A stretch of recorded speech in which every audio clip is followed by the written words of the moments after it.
আলাইকুম। আমি আরও একটি নতুন রেসিপি নিয়ে হাজির হলাম।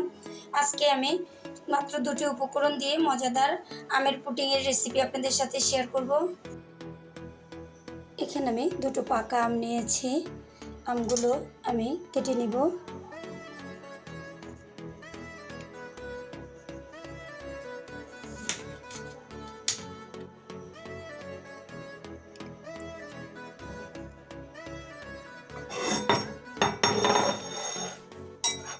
আপনারা চাইলে আমটা যে কোনোভাবেই কেটে নিতে পারেন।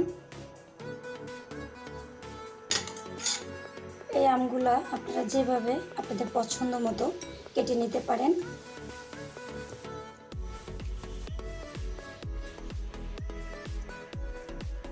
আমগুলো আমি এভাবে কেটে নিয়েছি। এখন আমি ব্লেন্ড করে নেব।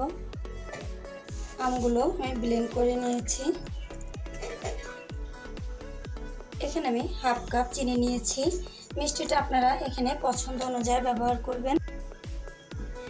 এখানে আমি 1 কাপ লিকুইড দুধ নিয়েছি। যেহেতু আমটা একটু মিষ্টি, সেক্ষেত্রে চিনির পরিমাণটা একটু কমিয়ে বাড়িয়ে দিতে পারেন আপনাদের পছন্দ অনুযায়ী। আমি ভালো করে আমের মিশ্রণটার সাথে লিকুইড দুধ চিনিটা একসাথে মিশিয়ে নিচ্ছি। আমের মিশ্রণটা আমি ভালো করে মিক্সড করে নিয়েছি। এখন আমি চুলায় চলে যাব। এখানে আমি একটা স্ট্যান্ড নিয়েছি। আমি স্ট্যান্ডের পর দিয়েই আমি ব্যাটারটা ছেঁকে নিচ্ছি।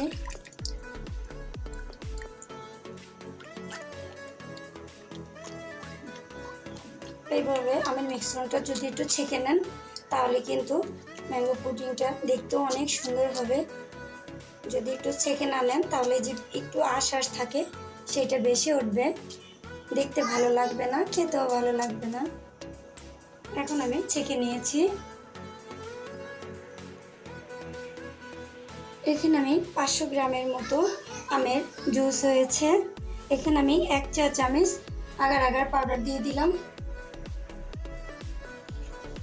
এখন আমি চুলাটা অন করে নিই। আমি ঠান্ডা অবস্থাতেই আগার আগার পাউডারটা মিশিয়ে নিচ্ছি। এখন আমি চুলাটা অন করে দিয়েছি। যতক্ষণ বলক না আসবে ততক্ষণ লাড়া দিতে থাকবেন, না হলে কিন্তু আগার আগার পাউডার দলা পেকে যাবে।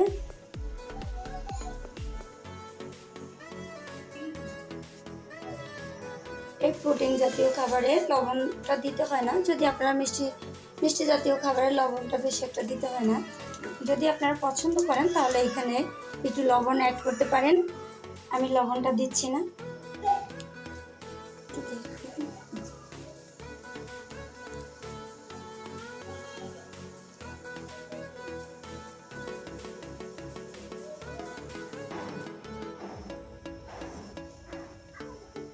এখন আমি নামিয়ে নেব।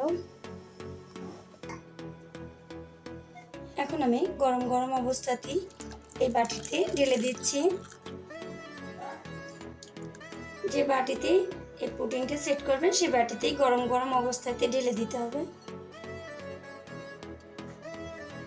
এখন আমি ঠান্ডা হওয়া পর্যন্ত অপেক্ষা করব। ম্যাঙ্গো পুডিংটা সম্পূর্ণভাবে সেট হয়ে গেছে। আমি সেট করে নিয়ে আধা ঘন্টা নর্মাল ফ্রিজে রেখে দিয়েছিলাম।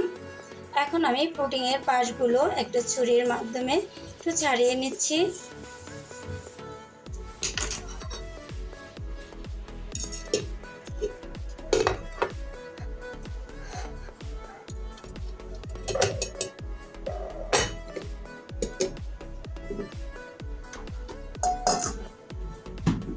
তৈরি হয়ে গেল আমার ম্যাঙ্গো পুডিং। এখন বাজারে প্রচুর পাকা আম পাওয়া যায়। যদি মাত্র দুটো আম দিয়ে এরকম ভালো একটি পুডিং তৈরি করা যায় তাহলে কিন্তু পরিবারের লোকজন অনেক খুশি হয়ে যায়। এই গরমে ঠান্ডা ঠান্ডা এরকম একটি পুডিং খেতে খুবই ভালো লাগে। যদি আমার রেসিপিটা আপনাদের ভালো লেগে থাকে তাহলে আমার ভিডিওতে একটি লাইক দিয়ে দিবেন এবং আমার চ্যানেলে একটি সাবস্ক্রাইব করে দিবেন।